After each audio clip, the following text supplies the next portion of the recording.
así como muchos españoles pueden tener ideas preconcebidas sobre lo que son los judíos, todavía en algunos ambientes de judaísmo existen unas ideas preconcebidas sobre lo que es España y sobre lo que es la historia de España.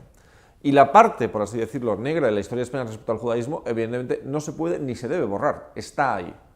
Pero lo que tenemos que hacer de todos es intentar superar, intentar ganar una nueva imagen de España como un país que quiere recuperar este tiempo perdido y quiere volver a ganar la confianza de los judíos, de los descendientes de los expulsados y de otros.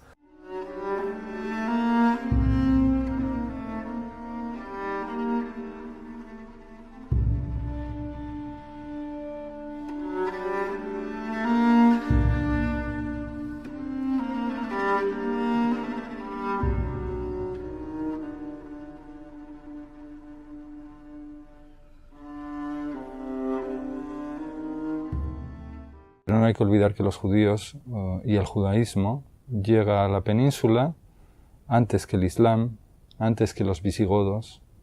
Incluso sabemos que hay judíos antes de que haya cristianos en la península ibérica.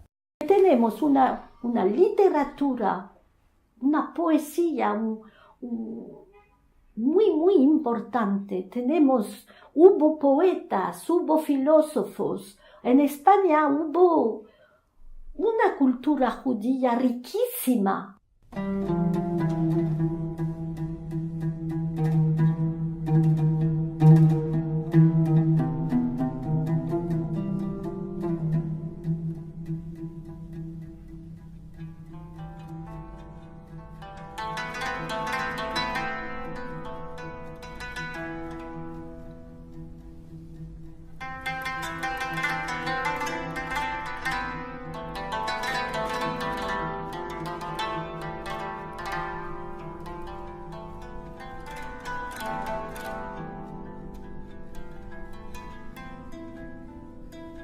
Los judíos fueron, como todo el mundo sabe, expulsados de España en 1492.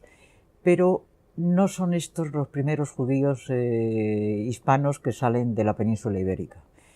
Con frecuencia se olvida que en 1391 hubo grandes matanzas y persecuciones de judíos y asaltos a juderías y muchos se convirtieron en esos momentos, pero también muchos abandonaron el solar hispano. A la una yo nací, a las dos me engrandecí, a las tres tenía amante, a las cuatro me casé con un amor. Y mi madre la cantaba así. A la una nací yo, a las dos me bautizaron, a las tres yo tomé amante, a las cuatro me casé, a las tres yo tomé amante, a las cuatro me casé. Esta palabra de bautizar es cristiana. Entonces podemos pensar que fue una canción cantada por los marranos, los conversos. Que durante décadas van a seguir siendo segregados, ¿no? Y eso se ve cuando se analiza a lo largo del siglo XVI casos de judíos que se han convertido, que han sufrido precisamente una segregación o de cierta... es decir, la conversión no les aseguró la igualdad inmediata.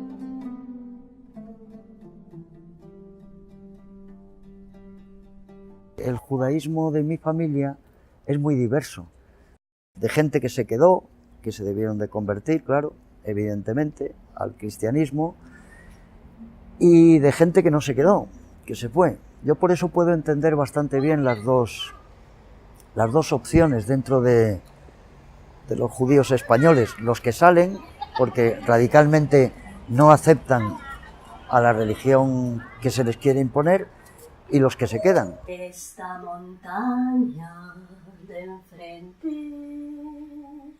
se va quemando, Ay, Pedri, al mi amor, me asento y voy llorando.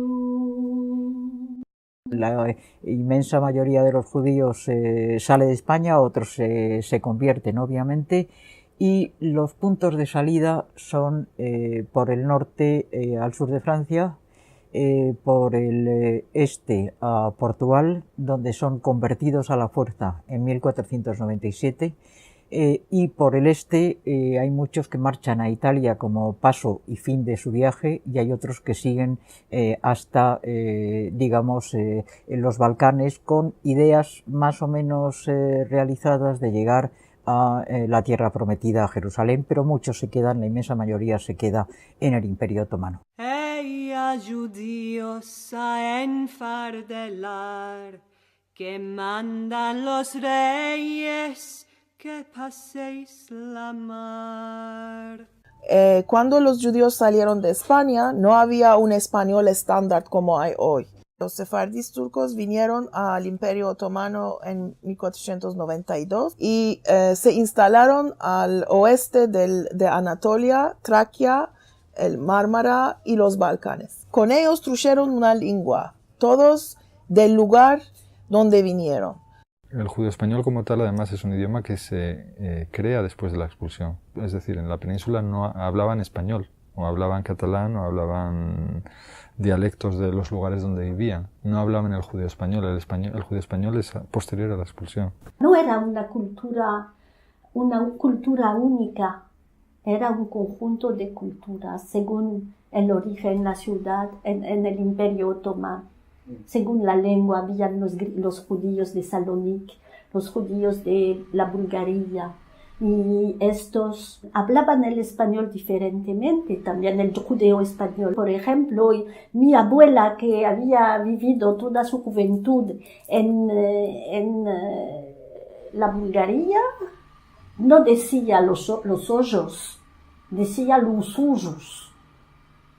Y no hablaba el español igual que mi madre, que había sido criada en Estambul. Y entonces no es la cultura judeo-española, sino que hay culturas judeo-españolas.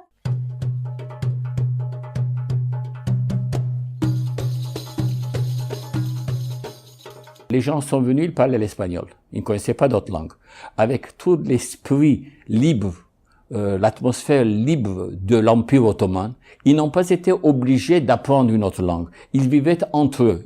C'était un système de communes, de millettes. Alors là, les gens, à condition de payer les impôts et de ne pas interférer dans les affaires du palais, ils étaient libres avec leur propre tribunal, avec leur synagogue, avec leur école et tout ça. Donc, c'est normal que la langue a continué, mais avec des mots qui ont changé. Par exemple, en espagnol, on dit cuchara pour la cuillère, nous appelons aussi cuchara. On dit cuchillo pour le couteau, nous le disons aussi cuchillo. Mais pour la fourchette, en espagnol, on dit tenedor. En Turquie, nous disons pironi. Parce qu'en 1492, lorsque nous avons été expulsés, il n'y avait pas un outil qui s'appelait fourchette. On n'utilisait pas ça. Vino la Alianza Israelita Universal para edificar y educar a los judíos orientales y hacerlos gente moderna, quiere decir occidentales. Las élites, pishin, muy presto, pasaron al francés tanto en la casa. ¿Por qué? Porque judeo-español era una lengua atrasada y oriental, estigmatizada para los no educados. Es decir, que en Turquía, en Estambul, hablaban turco, francés y el judaísmo, es decir, el judeo español, la lengua vernacular de los judíos de España. En casa hablaban el judeo español, en la calle el turco, y el francés lo hablaban porque había esta admiración y este deseo de ir a este país. Mi padre llamaba a mi madre Hanum y mi madre llamaba a mi padre Pasha. Siempre eran palabras de ternura y nuestro padre a las hijas, somos 2 hijos, nos llamaba Hanumika. Y esto es, en esta palabra hay tanto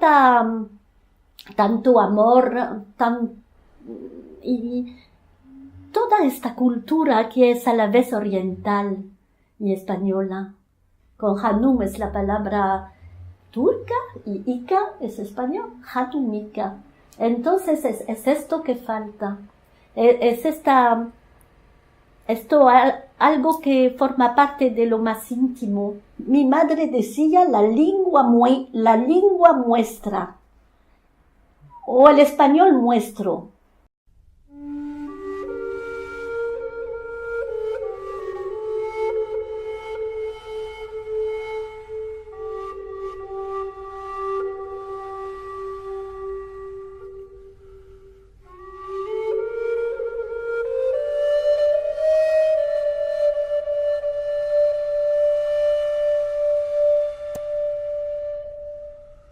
Rápidamente llegamos al Holocausto, que fue, digamos, pues el final, digamos, se puede decir que el final cultural de esta historia, porque, bueno, es decir, los que volvieron del Holocausto se cuentan con los dedos frente a lo que fue lo anterior, y se inicia el declive de toda la cultura sefardí. Somos 20.000 en la Turquía entera. Hay como 1.500 en Izmir y unos cuantos por aquí por allá. Los 95% más, puede ser, los 27% de estos judíos son sefardíes. Las de al cabo personas que hablan el judeo español como su lengua maternal nacieron lo más tarde en 1945. Cuando ellos mueren, ya no vamos a tener más personas que hablan el judeo español como su lengua maternal. Y bueno, si no hay nativos de la lengua se muere.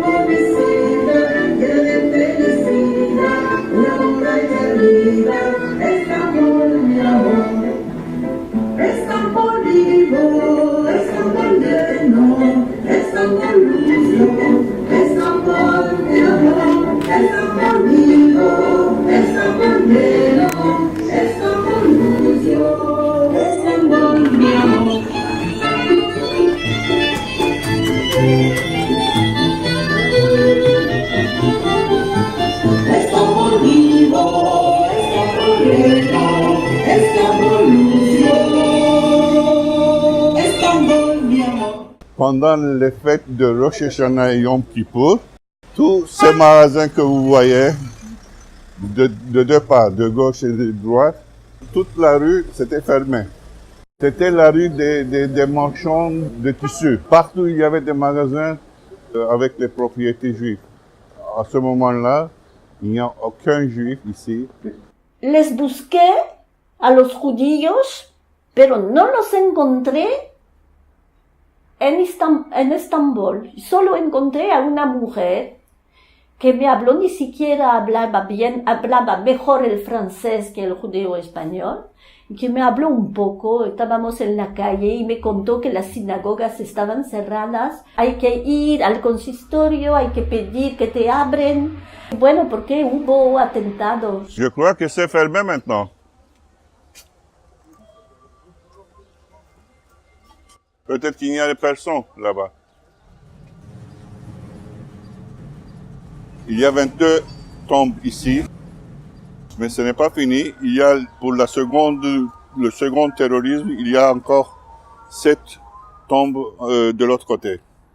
Cuando visité la sinagoga de Bursa, había venido otro judío que era de Kuzguncuk, un barrio de Estambul.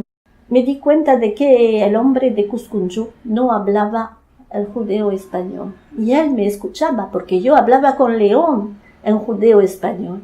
Y él tenía lágrimas que, lloraba de no saber hablar nuestra lengua. Yo soy la última. La idea de la muerte de la lengua, la idea de que ya es para los museos, para los intelectuales que quieren hacer tesis. Tengo algo como depresivo a propósito de mi lengua materna. depresivo porque se inscribe en una idea de muerte, de fin de civilización.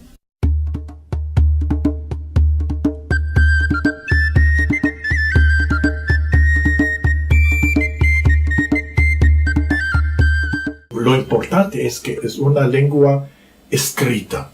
Entonces siempre vamos a tener los libros.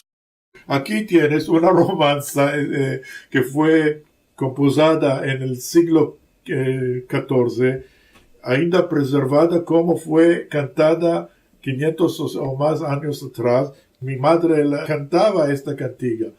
Aquí. Sentada está la reina, asentada en la ventana, labrando está una camisa para el hijo de la reina. Y la misma romanza está cantada en las dos partes del Mediterráneo, en el oriente, porque este manuscrito viene de Izmir, y en Tánger, en el occidente. Tomas las dos versiones y son casi idénticos. Esto es una cosa maravillosa. Hasta los años 30, el judeo español se escribía con las letras Rashi. Como se dice, te mostraré. Esto era el alfabeto que se usaba para meldar y escribir el judeo español. Aquí tienes arriba las letras de libros y abajo tenía dos escrituras. Una para el libro que se llamaba Rashi, el alfabeto, y otra para escribir a mano que se llamaba solitreo. Tenemos un periódico que se llama El Amanecer, que sale una vez al mes. Es 24 páginas enteramente en judeo español. Es el único periódico en el mundo como esto. En 1984, lorsque le journal Shalom, qui était publié purement en judéo-espagnol, et personne ne le lisait parce que personne n'y comprenait goutte, alors moi et certains de jeunes collègues, nous avons pris le journal et nous l'avons transformé en turc. Alors depuis lors, le journal Shalom paraît en turc, mais nous avons toujours exigé qu'il y ait une page en judéo-espagnol. La lengua fue lo más importante para nosotros. La lengua, la comida, los cantos y lo que transmití a mis hijas fueron los cantos, las canciones.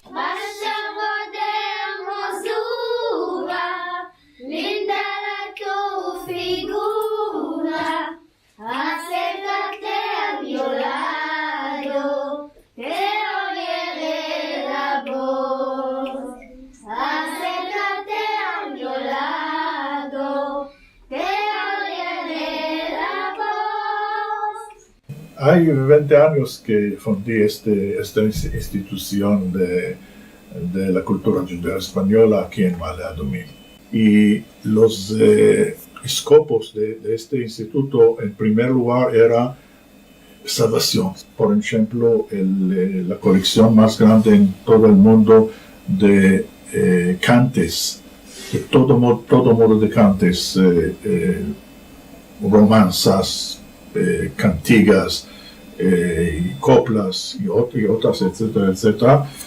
Más de 2.800 cantes fueron registrados en cooperación con la radio Col Israel.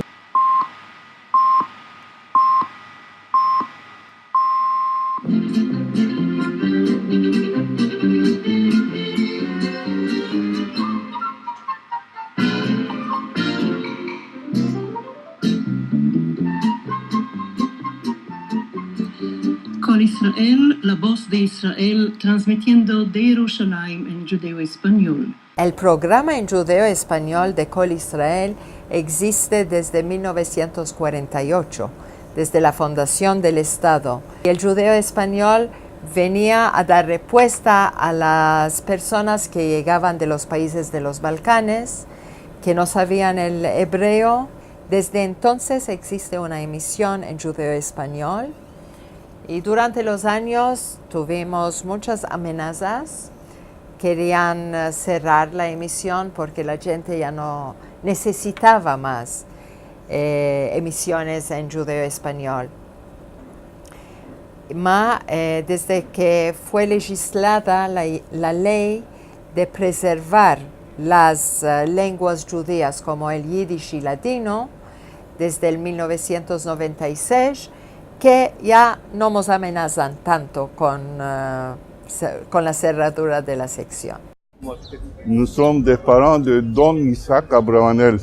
C'était au gouvernement de l'Espagne à cette époque, en 1992. Mes parents, ils sont nés ici, ils sont morts ici. Et peut-être je serai mort ici. Peut-être. J'aime l'Espagne. Je suis prêt pour devenir un Espagnol. S'ils nous acceptent.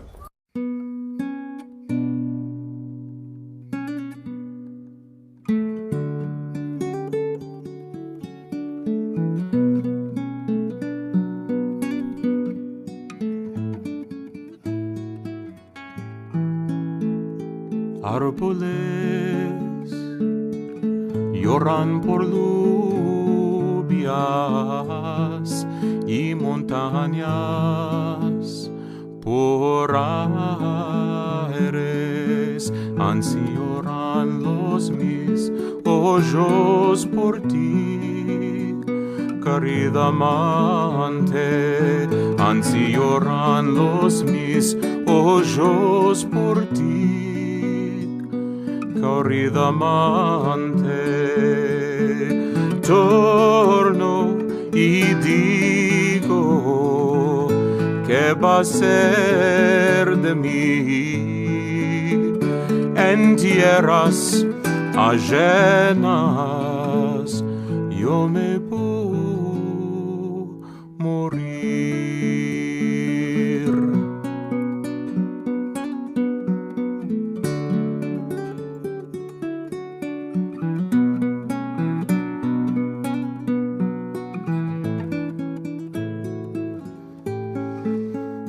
Blanca sos, blanca vistes, blanca la tu figura, blancas flores caen de ti, de la tu hermosura, blancas flores caen de ti, de la